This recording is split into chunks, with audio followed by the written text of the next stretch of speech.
UPSC civil services नताज का ऐलान कर दिया गया है। कुल 829 उम्मीदवार कामयाब हुए हैं। प्रदीप ने टॉप किया है, जबकि जीतन किशोर ने दूसरी और प्रतिभा वर्मा ने तीसरी पोजीशन हासिल की है। कामयाब उम्मीदवारों में जनरल कैटेगरी के 304 उम्मीदवार हैं, ईडब्ल्यूएस उम्मीदवार 78, ओबीसी उम्मीदवार 251, एससी के 129, जबकि एसटी के 67 उम्मीदवार हैं। टॉप 100 में सिर्फ एक मुस्लिम उम्मीदवार सफना नजरुद्दीन है।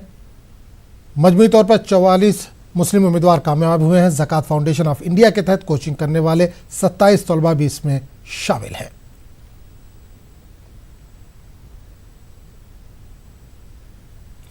यूपीएससी इम्तिहान में नंबर 1 के पायदान पर आए प्रदीप सोनीपत गांव के किसान घराने से हैं। इन्होंने अपने इस कामयाबी का सेहरा अपने वालिद के सर बांधा। यूपीएससी टॉपर सोनीपत एजुकेशन का हब कहा जाता है, लेकिन जिस तरह से इससे पहले यूपीएससी में सेकंड रही अनु और उसके बाद आज प्रदीप फर्स्ट रैंक पर। प्रदीप जी, न्यूज़ 18 नेटवर्क की तरफ से आपको बधाई। लेकिन सबसे बड़ी बात, नंबर 1 आना कहीं ना कहीं अपने आप में बहुत बड़ी अचीवमेंट होती है। क्या कुछ ऐसा लग रहा है आपको? जी देखिए, मेरे लिए भी ये काफ़ी अनएक्सपेक्टेड सा रहा है। मैंने भी एक्सपेक्ट नहीं करा था कि मेरी फर्स्ट रैंक आ जाएगी, बट बहुत अच्छा लग रहा है। अभी मेरी पूरी फैमिली, मेरे फ्रेंड्स और मैं खुद बहुत खुश हूँ। प्रदीप जी, इससे पहले आपने कहाँ कहाँ कोचिंग की, कहाँ कहाँ आप रहे और उसके बाद कहाँ से आपको प्रेरणा मिली? जी, कोचिंग का जब मैंने स्टार्ट करी थी काफ़ी पहले, तब मैंने कोचिंग करी थी। उसके बाद से मैं 4 साल मैंने इनकम टैक्स डिपार्टमेंट में काम करा है और उसके बाद मैंने यूपीएससी का एग्ज़ाम दिया और मेरे को लास्ट ईयर 260 रैंक मिली। अभी मैं IRS कस्टम्स एंड एक्साइज में हूँ और मेरा मेन जो पढ़ाई का रहा है वो सेल्फ स्टडी बेस्ड ही रहा है। हालांकि मैंने कुछ टेस्ट सीरीज ज्वाइन करी थी और मेरे कुछ टीचर्स भी रहे हैं, मेंटर्स भी रहे हैं, उनका भी इसमें काफ़ी योगदान रहा है। छात्रों और आपके युवा साथी भी रहे होंगे, उनके लिए संदेश सबसे पहले? जी, उनके लिए मेरा यही संदेश है कि मैं एक बहुत मॉडेस्ट से बैकग्राउंड से हूँ, तो अगर मैं ये कर सकता हूँ तो कोई भी कर सकता है। मैं उनके लिए यही संदेश देना चाहता हूँ कि अगर आपके अंदर जज्बा है, आप डिटर्मिनेशन से लगिए और अगर आप फोकस और कंसंट्रेशन से करेंगे तो आप को भी सफलता मिलेगी। अगर मैं कर सकता हूँ तो कोई भी कर सकता है। आपके पिताजी क्या करते हैं, आपका फैमिली बैकग्राउंड क्या है और प्रेरणा आपको उनकी तरफ से क्या कुछ मिली? जी देखिए, मेरे पिताजी एक किसान हैं और मेरी माताजी एक हाउसवाइफ हैं और मेरे पिताजी का इसमें सबसे अहम योगदान रहा है मेरी सक्सेस में। उन्होंने मुझे मोटिवेट करा है हर कदम पर। जब भी मुझे ऐसा फील हुआ कि मैं नहीं कर पाऊँगा, तो वो मेरे लिए सबसे ज़्यादा प्रेरणा स्रोत रहे हैं। ये थे प्रदीप जी, जिनका साफ कहना है कि किसान परिवार से हैं, लेकिन अगर देश सेवा का जज्बा है तो वो कुछ भी कर सकते हैं और किसानों की प्राथमिकता रहेगी, क्योंकि किसान फैमिली से हैं। सोनीपत से नितिन आमतिल, न्यूज़ 18। जम्मू कश्मीर से कम 16 उम्मीदवारों ने union public service commission UPSC इम्तिहान 2019 में कामयाबी हासिल की है। जिला कुपवाड़ा के 2 उम्मीदवारों ने भी इस इम्तिहान में मैदान मार लिया है। इनके आबाई इलाकों में खुशी की लहर दौड़ गई है। कुपवाड़ा से जिन 2 उम्मीदवारों ने कामयाबी हासिल की, इनमें नादिया बेग और आफ्ताब रसूल शामिल हैं। न्यूज़ 18 से बात करते हुए नादिया बेग ने कहा कि सख्त मेहनत से ही इंसान कामयाबी की राह पर गामजन हो सकता है। नादिया के वालिदैन को अपनी लाडली पर फख्र है। से मुझे पता था इस एग्ज़ाम के बारे में, पर यह है कि बचपन से लेकर के 12 तक बहुत सारे इंसान के चेंज होते रहते हैं। कभी बोलता मैं ये करना चाहता हूँ, कभी ये कभी वो। फिर मैंने जो 12th एग्ज़ाम जब मैंने पास किया, उसके बाद मैंने जो JKCET का एग्ज़ाम होता है वो सब इंजीनियरिंग वगैरह के लिए, उसके लिए मैंने अप्लाई नहीं किया था, मैंने वो नहीं दिया था क्योंकि तब तक मेरा इंटरेस्ट जो है वो ख़त्म हो गया था उसमें। फिर मैंने इकनॉमिक्स ऑनर्स किया जामिया मिलिया इस्लामिया से। वो सब्जेक्ट मैंने अपने भाई की चॉइस पे चूज़ किया था, मुझे उसके बारे में तब तक कुछ भी नहीं पता था। और फिर ग्रेजुएशन के दौरान मुझे इसके बारे में पता चला, मुझे ये रियलाइज़ हुआ कि फाइनली यही चीज़ है एक जो मैं करना चाहती हूँ। UPSC CSE मैं एक IAS ऑफिसर बनना चाहती हूँ। और उसके बाद मैंने उसके लिए प्रिपरेशन स्टार्ट की। थोड़ा बहुत कॉलेज से मैंने अपनी फाउंडेशन स्ट्रॉन्ग की और फिर मैंने सोशियोलॉजी अपना ऑप्शनल चूज़ किया और फाइनली मैंने 2018 में अपना पहला अटैम्प्ट दिया, जिसमें मैं प्रीलिम्स भी पास नहीं कर पाई, लेकिन 2019 में इस एग्ज़ाम में मुझे 350 रैंक हासिल हुआ। ये घर वालों का किस तरह का साथ रहा? पूरा क्रेडिट है ये मेरे माँ बाप को जाता है इसमें, क्योंकि इसके बहुत सारे रीज़न्स हैं। एक तो ये कि मेरी फैमिली में जो हमारी परवरिश हुई लड़कियों की, और मेरा एक भाई है उसकी, हम में कभी फ़र्क नहीं किया गया और हमें वो हर फ्रीडम मिली, वो हर लिबर्टी मिली। जो इंसान जिसके लिए चाहता है कि जो उसके पास हो। मैंने अपने सारे डिसीजंस जो है वो मैंने खुद लिए हैं और इनका सपोर्ट रहा, हमेशा साथ रहा, इमोशनली एंड फाइनेंशियली हर तरह का सपोर्ट रहा। किस तरह अब कौम की जो है वो खिदमत करना चाहते हैं, वो किस तरह का जज्बा होगा आप में? ये जो फील्ड है इसमें बहुत सारी अपॉर्चुनिटीज़ हैं कि आप लोगों की हेल्प लोगों की हेल्प कर सकते हैं। बहुत तरह से आप हेल्प कर सकते हैं, किसी की छोटी छोटी हेल्प भी इसमें जो है आपको बहुत ज़्यादा सेटिस्फैक्शन उससे महसूस हो सकता है। हमारी नई लड़कियां आ रही हैं इस फील्ड में, लड़के हैं, उन्हें आप किस तरह जो है क्या पैगाम देना चाहते हैं? नॉट जस्ट ये UPSC का एग्ज़ाम, कोई भी फील्ड हो, आप डॉक्टर हो, आप टीचर हो, आप किसी भी फील्ड में हो, आप हर जगह लोगों की हेल्प कर सकते हैं। आप हर जगह एक रिस्पॉन्सिबल सिटीज़न हो सकते हैं। मैं ये कहूँगी लड़कियों को स्पेशली कि कोई भी बैरियर, कोई भी ऑब्स्टैकल आपके लिए हिंड्रेंस नहीं बनना चाहिए। आपको हमेशा ऊंचे सपने देखने चाहिए और उन सपनों को पूरा करने के लिए आपको हार्ड वर्क करना चाहिए। दुनिया की कोई भी ताकत नहीं है जो इंसान को रोक सकती है सक्सेस अचीव करने से। पहले माँ बाप को देखनी है कि उनको अपनी बेटियों को फ्रीडम देनी है, उनको भेजना है घर से बाहर पढ़ाई के लिए। पता ही है हमको कश्मीर में जो है कॉलेज लेवल की एजुकेशन उतना उसका ठीक लेवल है नहीं। टीचर्स की कमी है, शटडाउन्स रहते थे, बहुत सारी प्रॉब्लम्स थी। तो इसलिए मैंने भी ये प्रेफर किया था। मेरे माँ बाप ने भी सोचा उस टाइम पे कि इसको शायद हम लोग यहाँ डिग्री कॉलेज में नहीं भेजेंगे। फिर मैंने डिग्री बाहर से ही की। उसके लिए आप कहीं से भी डिग्री करें पर जो है हमेशा मेहनत करें और सपने ऊंचे देखें, क्योंकि दुनिया इतनी बड़ी है, दुनिया एक्सप्लोर करने के लिए है। जो फील्ड चूज़ करना चाहें उसमें मेहनत करें और एक्सेल करें। UPSC ये एक बहुत अच्छा फील्ड है। जो इसमें आना चाहेगा उसके लिए मेहनत करें। जो हमारी बाकी बेटियां हैं जो गरीब घरानों से ताल्लुक़ रखती हैं, क्या उनके लिए आप मेहनत शुरू करोगे? ऑब्वियसली ये वाली चीज़ तो हर जो UPSC क्वालिफाई करता है और ऑलमोस्ट हर कैंडिडेट जो है वो ये सब कोशिशें करता रहता है। सोशल मीडिया के थ्रू यहाँ पर पर्सनली जाके बहुत सारे वर्कशॉप्स वगैरह टॉक्स दे करके करते हैं और मैं भी ऐसा फ्यूचर में इंशाल्लाह करना चाहूँगी। पहले अल्लाह का शुक्र है, अल्लाह की इनायत है। मेरी फैमिली, मेरे रिश्तेदारों, मेरे दोस्तों और मेरे लोगों की इसमें दुआएं हैं। खुशी तो जाहिर सी बात है। और दूसरी बात यह है कि इसलिए ज़्यादा खुश हूँ कि मैं पेशे से एक टीचर हूँ। मैंने ज़िंदगी भर यही काम किया है, पढ़ना है, पढ़ाना है। और इसलिए खुश हूँ कि मेरी बेटी की वजह से अगर किसी और बेटी को या बाकी बेटियों को, चाहे वो गरीब घराने से हैं या अमीर घराने से हैं, अगर उनको एक सिमत मिलती है तो इसके लिए मुझे और ज़्यादा खुशी है। सर मैं बहुत ज़्यादा खुश हूँ क्योंकि मैंने इनको पर्सनली गाइड किया था। तो मैं क्रेडिट नहीं लूँगा क्योंकि क्रेडिट बहुत सारे लोगों को जाता है, but I am very happy. I am happy for her and I am happy for my self, क्योंकि मैंने भी थोड़ा सा इसमें एफर्ट किया था।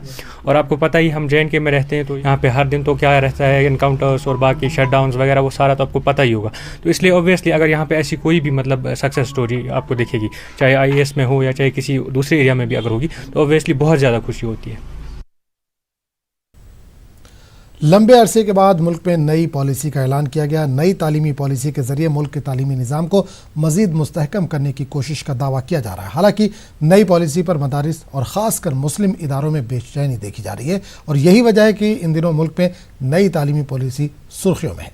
नई तालीमी पॉलिसी में क्या कुछ ख़ास है, देखिए इस रिपोर्ट में।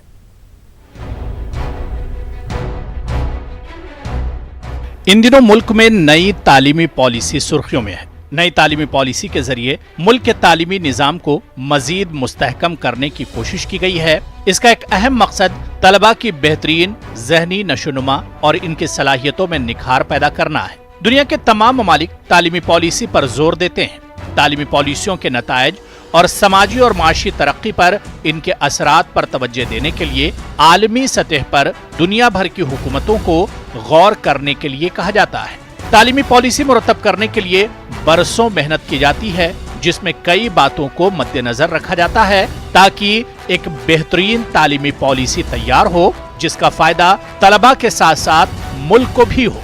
हर तालीमी पॉलिसी का मकसद मुल्क के तालीमी निज़ाम को मुस्तहकम करना होता है। हिंदुस्तान में 1986 के बाद से तालीमी पॉलिसी में कोई बड़ी तब्दीली नहीं की गई है। अलबत्ता 1992 में इसमें चंद तरामीम की गई थी। 34 बरसों के बाद मरकजी हुकूमत के जरिए लाई गई नई तालीमी पॉलिसी के बारे में पूरे मुल्क में एक बहस छिड़ी हुई है। इस बारे में माहिर तालीम का ख्याल है कि पॉलिसी बहुत अच्छी है, लेकिन बहुत सी चीजें नजरअंदाज की गई हैं। इस पूरी तालीमी पॉलिसी में गैर मुल्की जबान के जुमरे में अरबी की अदम मौजूदगी और मदरसों पर खामोशी हैरत की बात है। तालीम का हक पहले 14 साल की उम्र तक ही था, जिसे 3 से 18 साल की उम्र तक लाजमी करार दिया गया है। तालीम हासिल करने के मौजूदा तरीके को तब्दील किया जाएगा। बोर्ड इम्तिहानात में तलबा को दर हकीकत कितनी मालूमात है, इसका जायजा लिया जाएगा। रूट लर्निंग का फीसद कम कर दिया जाएगा। बोर्ड इम्तिहानात साल में 2 मरतबा मुनक्किद होंगे। निसाब में 3 जबानों की पॉलिसी बरकरार रहेगी, अलबत्ता मादरी जबान या मकामी जबान 5वीं या 8वीं जमात तक ही तालीम का जरिया होंगे। रिपोर्ट कार्ड यानी रिजल्ट सिर्फ नंबरों और रिमार्क्स के बजाय तलबा की महारत और सलाहियतों पर एक जामे रिपोर्ट की शक्ल में होगा। स्कूल के तलबा को साल में 10 बैगलेस डे दिए जाएंगे। इन दिनों में तलबा अपनी दीगर सलाहियतों पर तवज्जो देंगे। तलबा को आर्ट्स, साइंस और कॉमर्स में तकसीम होना नहीं पड़ेगा, बल्कि वो किसी भी शोबे से अपनी पसंद के मजामीन मुंतखब करके तालीम हासिल कर सकेंगे। कॉलेज में दाखिला लेने के लिए कॉमन एंट्रेंस टेस्ट मुनक्किद किया जाएगा। ग्रेजुएशन 3 साल के बजाय 4 साल का होगा। तालीम देने के जदीद तरीकों जैसा टेक्नोलॉजी वगैरह का भरपूर इस्तेमाल किया जाएगा। Bureau report, news 18 Urdu. के बहाने एक खातून के पोशीदा मुकाम की तशखीस करने का मामला सामने आया है। इस मामले में पुलिस ने अल्पेश देशमुख नामी टेक्नीशियन को गिरफ्तार कर लिया। दरअसल मुलजिम अल्पेश पर एक खातून ने इल्ज़ाम आयद किया कि अल्पेश ने कोरोना टेस्ट के बहाने से एक रूम ले जाकर इसके पोशीदा मुकाम की तशखीस की। मामले को संजीदगी से लेते हुए पडनेरा पुलिस ने अल्पेश देशमुख पर एट्रोसिटी एक्ट समेत मुख्तलिफ दफात के तहत मुकदमा दर्ज करके तफ्तीश शुरू कर दी है। लोग टेस्ट करने गए थे कोरोना टेस्ट, उसके अंदर आरोपी अल्पेश देशमुख ने वो नाक का टेस्ट किया, बोले पॉजिटिव है। बाद में बोला कि तुम्हारे गुप्तांग से लेना है, तो मूर्ख आरोपी ने वो लेडीज़ के गुप्तांग का स्वाब लिया। वो लेडीज़ को अच्छा लगा नहीं, उसने घर को बताई बात। घर के लोगों ने यूरिन हॉस्पिटल में वेरीफाई किया है, बताया कि ऐसा होता नहीं है, ओनली घसा और नाका लेते हैं करके। फिर वो लोग शाम को रिपोर्ट देने आए, रिपोर्ट लिखवाई। रिपोर्ट के ऊपर से हमने 354, 376 एट्रोसिटी एक्ट वगैरह, IT एक्ट वगैरह सब गुना दाखिल किया। आरोपी को तुरंत अटक किया। अभी तुरंत आरोपी अटक करने के बाद में आरोपी हमारे अभी पिशार में है, तो बाकी की तहकीकात चालू है। और मेरा लोगों से ये कहना है, कोरोना के लिए ओनली नाक और घसे का ही टेस्ट लेते हैं, बाकी कहीं लेते नहीं है। और इसलिए लोगों ने अपना ये फालतू मूर्ख लोगों से बचना चाहिए और अपना कोरोना से बचना चाहिए, ये मुझे लोगों को कहना। लॉकडाउन और पाबंदियों की वजह से लोगों का रोजगार खतरे में आ गया है। इस मामले में वंचित बहुजन आघाड़ी ने सख्त मौक़िफ़ अपनाते हुए इसके खिलाफ रास्तों पर उतरकर एहतजाज करने का ऐलान किया। इस सिलसिले में इन दोनों रियासत गिर पैमाने पर मुहिम चलाई जा रही है। इस मुहिम के तहत नांदेड़ में वंचित बहुजन आघाड़ी के मुकामी जिम्मेदारान के एक वफद ने जिला SP विजय कुमार से मुलाकात की। उन्हें एक मेमोरेंडम पेश किया। इस मेमोरेंडम में कहा गया कि पिछले 3 महीनों से लोग लॉकडाउन के हालात का सामना कर रहे हैं। इंतजामिया की जानिब से लगाई गई पाबंदियों के साथ कारोबार करना मुश्किल हो गया। खासतौर पर पान ठेले चलाने वाले, ऑटो रिक्शा चलाने वाले और छोटी छोटी होटलें और चाय की दुकान चलाने वालों को इन पाबंदियों की वजह से शदीद मुश्किलात का सामना है। बाबा साहब अम्बेडकर के आदेशानुसार महाराष्ट्र सरकार और मोदी सरकार को पिछले 22 मार्च से लेकर जनता कर्फ्यू से लेकर अब तक 4.5 महीने का अवधि मिल चुका है, लेकिन इसमें भी केंद्र सरकार और राज्य सरकार सिर्फ भ्रष्टाचार कर रही है। PM केयर फंड का कोई राहत लोगों को नहीं मिल रही है और आज भी जितने पेशेंट निकलने के इम्कानात थे उसके हिसाब से आइसोलेशन सेंटर्स, ऑक्सीजन सेंटर्स और कोविड हॉस्पिटल बनाने में सरकारें नाकाम रही है। और अपनी कमी छुपाने के लिए, लोगों को कोड़ने के लिए लॉकडाउन की आड़ में जो बहुजन वर्ग के लोग हैं, फिर छोटे छोटे व्यवसाय करने वाले ऑटो रिक्शा चालक को 2 पैसेंजर बिठाओ बोल रहे हैं। 2 पैसेंजर 20-20 रुपये तो देंगे नहीं, वो तो 10 रुपये ही देंगे, तो उनको तो उसमें परवड़ने वाला नहीं है। और पेट्रोल लॉकडाउन लगने के पहले जो था उससे 20 रुपये ज़्यादा हो चुका है। इसलिए अब पूरे ऑटो रिक्शा चालक, पान पट्टी चालक, छोटे छोटे चाय की टपरी चलाने वाले, छोटे नाश्ते की, खिचड़ी की, ताहरी के होटल चलाने वाले, इन लोगों के ऊपर कोई पाबंदी सरकार और प्रशासन अगर लगाता है तो हम रास्ते पे उतरेंगे। ये हमने आज SP साहब के जरिए कलेक्टर साहब और मनपा आयुक्त को भी निवेदन दिया है। ऑल इंडिया तंजीम इंसाफ और माइनॉरिटी डॉक्टर एसोसिएशन के मुश्तरका ताउन से नांदेड़ में एक मुहिम चलाई जा रही है। इस मुहिम के जरिए दोनों तंजीमों के कारकुनान नांदेड़ शहर के मुख्तलिफ स्लम बस्तियों का सर्वे कर रहे हैं। घर घर जाकर लोगों से मुलाकात करें। मुलाकात के दौरान तमाम लोगों के जिस्म के दर्जा हरारत और ऑक्सीमीटर से दिल की धड़कन की पैमाइश कर रहे हैं। जिस किसी में कोरोना वायरस के शिकार होने की कुछ अलामात नजर आ रही हैं। इन्हें अस्पताल भेजकर कोरोना की जांच भी करवाई जा रही है और कोरोना मुस्बत रिपोर्ट मिलने पर मुतल्लिका मरीज को सरकारी अस्पताल में भर्ती भी किया जा रहा है। आमतौर पर यह मुहिम सरकारी तौर पर हुकूमत की जानिब से मुकर्रर किए गए सरकारी मुलाजमीन के जरिए मुनक़िद की जाती है, लेकिन लोगों में पाई जाने वाली गलतफहमियां और डर की वजह से सरकारी मुलाजमीन को लोगों का ताउन नहीं मिल रहा। ऐसे में समाजी तंजीमों ने इस मामले में लोगों को समझाने और इन्हें कोरोना वायरस के बारे में बेदार करने का फैसला किया है। इनका चौथा दिन है, तो हमने आज हबीबिया कॉलोनी से हमारी चौथे कैंप की शुरुआत की है। तो उसमें हमने देखा कि लेडीज़ में जो डर था, यहाँ के एरिया में आके हमें ऐसा लगा नहीं कि ख़वातीन ने हमारा पूरी तरह से सपोर्ट किया है और कम से कम हमने अभी 300 कर लिए और आगे भी हम महल्ले में जाने वाले और हमारा ये कैंपेन आगे भी ऐसे ही शुरू रहेगा इंशाल्लाह कि और हम ये उन लोगों को खिदमत देते रहेंगे। और शायद जो है कल दूसरा जो है इलाका देखकर वहाँ पर जो है करेंगे। यहाँ के लोगों का रिस्पांस अच्छा है। लोगों में जो डर और खौफ का जो माहौल था उसको दूर करने में ऑल इंडिया तंजीम इंसाफ और माइनॉरिटी डॉक्टर्स एसोसिएशन कामयाब रही। ये कैंपेन हमारे नांदेड़ के अलग अलग एरियाज में जो है करते रहेंगे, इसी तरह चालू रहेंगे। कांग्रेस ने दावा किया है कि अयोध्या में तामीर होने वाला राम मंदिर इसकी मंशा के मुताबिक ही बन रहा है। साबिक मरकजी वजीर प्रमोद तिवारी ने इलाहाबाद में मीडिया से बात करते हुए कहा कि कांग्रेस शुरू से ही अयोध्या में राम मंदिर की तामीर की हामी रही है। इन्होंने कहा कि कांग्रेस की कोशिश थी कि राम मंदिर की तामीर दोनों फरीकों के बाहमी रजामंदी या अदालत के फैसले के जरिए कराई जाए। प्रमोद तिवारी ने कहा कि बीजेपी ने राम मंदिर के नाम पर हमेशा सियासत की। इन्होंने कहा कि बीजेपी राम मंदिर की तामीर कानून बनाकर करने की बात करती थी, लेकिन यह मामला अदालत के जरिए ही हल हुआ है। कांग्रेस का स्टैंड पहले दिन से स्पष्ट रहा है। राजीव जी के समय से मैं खुद उनका पर्यटन मंत्री था। मैं कहना चाहता हूं कि या तो अदालत के फैसले से बने और अदालत के फैसले से न बने, ये कांग्रेस ने कहा था, तो बातचीत से तय कर लो। कांग्रेस कल भी कायम थी और आज चूंकि अदालत का फैसला आया तो हम चाहते हैं भव्य राम मंदिर का निर्माण हो।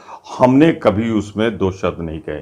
झूठ बोलना, देश को धोखा देना, भगवान राम के नाम पर राजनीति करना, ये भारतीय जनता पार्टी करती रही है। हर चुनाव के घोषणा पत्र में चुनाव के दौरान इनके नेता बोलते रहे हैं कि हमारी सरकार प्रदेश में बनवा दो, फिर केंद्र में बनवा दो, तो हम कानून बनाकर मंदिर बनाएंगे। बनाया कानून बना के राम मंदिर? नहीं बनाया। अगर आज कोई स्टैंड पर अपने कायम है तो कल भी कांग्रेस थी, आज भी थी। हम चाहते हैं वहां करोड़ों लोगों की आस्था के हिसाब से भव्य राम मंदिर का निर्माण। यूपी के 560 इमदाद याफ्ता दीनी मदारिस का मौजूदा तालीमी सेशन सख्त बहरान का शिकार हो गया। इमदाद याफ्ता दीनी मदारिस में ज़ेर तालीम बेशतर तलबा का ताल्लुक मुल्क की दूसरी रियासतों से है। मुल्क पे लॉकडाउन लगने के बाद से मदारिस के तमाम बच्चे दूर दराज इलाकों में वाक़ अपने घरों को जा चुके हैं। कोरोना वबा के फैलते खतरात की वजह से मदारिस में ज़ेर तालीम बच्चों की वापसी अब मुश्किल दिखाई दे रही है। दीनी मदारिस के जिम्मेदारान ने भी दूसरी रियासतों से ताल्लुक़ रखने वाले बच्चों को न बुलाने का फैसला किया है। मदारिस का कहना है कि जिस रफ्तार से कोरोना के खतरात बढ़ रहे हैं, इसको देखते हुए दीनी मदारिस के जिम्मेदारान फिलहाल कोई खतरा नहीं उठाना चाहते। तो ये सब इस बार वो बच्चे नहीं आ रहे, क्योंकि जब मार्च में बंदी शुरू हुई तो हम लोगों ने फ़ौरन बच्चों को, जो कि गवर्नमेंट के जैसे ही आर्डर आए, हम लोगों ने उनको सबको रवाना कर दिया। लेकिन फिर भी जल्दबाजी में बहुत सी जगह मदरसों में बच्चे रह गए, नहीं जा सके क्योंकि ट्रेन बंद हो गई, फिर जाना मुश्किल हो गया। तो 2-2 महीने पड़े रहे बच्चे यहीं, जिनका मैनेजमेंट के ऊपर बहुत बर्डन पड़ा। खाना पीना 2 महीने तक खिलाना पिलाना, फिर किसी तरह ट्रेन से बस से मैनेजमेंट ने भेजा उनको, क्योंकि बड़ी जिम्मेदारियां थीं उसमें। एक तो कोरोना ऐसा मर्ज, उसमें बच्चों को कुछ ना हो, इसलिए मैनेजमेंट को बहुत दिक्कत रही।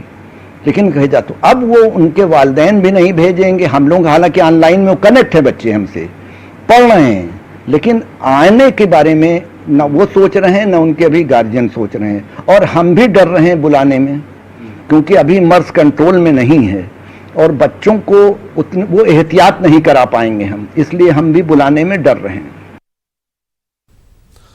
तो इस बुलेटिन में फिलहाल इतने। मजीद ताज़ा तरीन खबरों के लिए आप लॉग इन कर सकते हैं news18urdu.com पर। आदाब।